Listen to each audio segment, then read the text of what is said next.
Let me bring in the Nationals leader, David Littleproud, who joins us live from Canberra. Let me start on that climate report, David. Why do we get so many in media and politics instead of soberly addressing what we can do about climate change and what we have to adapt to? They all want to scare the bejesus out of us and pretend that we can fix it with electric cars. Well, if the government was serious about this report and mitigating it, the best way to mitigate against more flooding, more drought, is to build more dams, is to catch that water when it falls in large quantities, as it is now in New South Wales, to not just mitigate against damages from floods, but use the technology and smarts of the 21st century to use that as a resource to grow our economies. That's just common sense.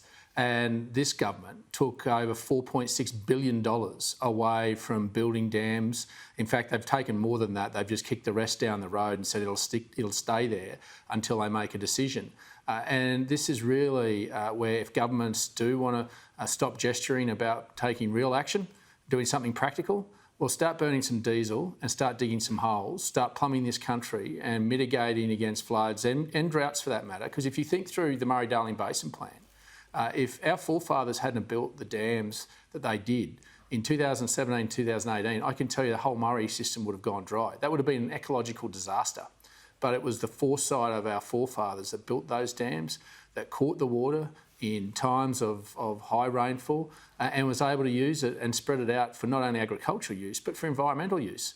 That's using common sense. That's using the smarts that can be built on. And that's where this government is all about talk and not about action. And they have this ideology that is basically costing not only us at the moment, but costing our future, particularly in regional Australians, and giving us the tools to continue to produce food and fibre for not only this nation, but for the world. Look, it's so true, because even in their sort of catastrophised future, they have to deal with more rain. So they say that we'll have more droughts, but then we'll have more rain in the intervening periods. And that, of course, it strengthens the arguments for more dams, yet all the greenies oppose any dams. But we've got to have people arguing against the catastrophism too, because all sorts of scientific data, including from NASA, shows us some of the benefits of global warming as well. There are swings and roundabouts.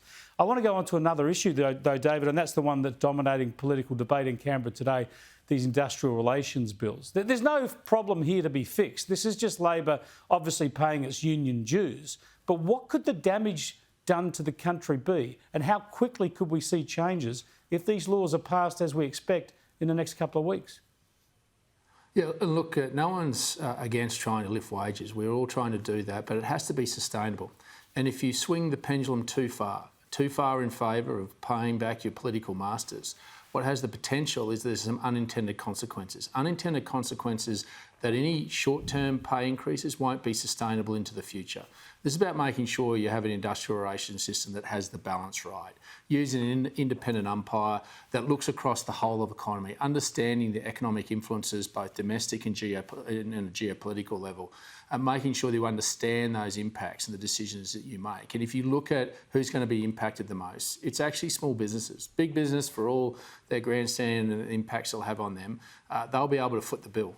But it's the little mum and dad operators who are out there and employ many people across this country. And if you're employing more, now it looks as though 20 people, which still isn't a very big business these days, because it's headcount, it's not on FTE as well. So if you've got a seasonal business like a farm and you're employing 6, 7 people already, but during harvest you put on another 10, 15, well, you get caught up under this. And this is where, when you give too much power to one side, you take the market out of balance, and it's not sustainable. And Australians don't want to think this is just going to shift the dial on a sustainable level for well into the future. You've got to think carefully through this. You've got to make sure that you get that balance right. And that's why the government has taken a step too far, and by abolishing the ABCC. Make no mistake, they talk about residential homes not being impacted because unions aren't on there, but they are on residential units, on the high rises that are being built around this country that much of our residential housing is going into. The CFMEU are on those sites now. Yeah, it's going to be a problem. We're just saying the government's swinging too far. Yeah, and it's right at the wrong time of the economic cycle too. Thanks for joining us, David. I appreciate it. David Littleproud there live from Canberra. He's the Nationals leader, of course.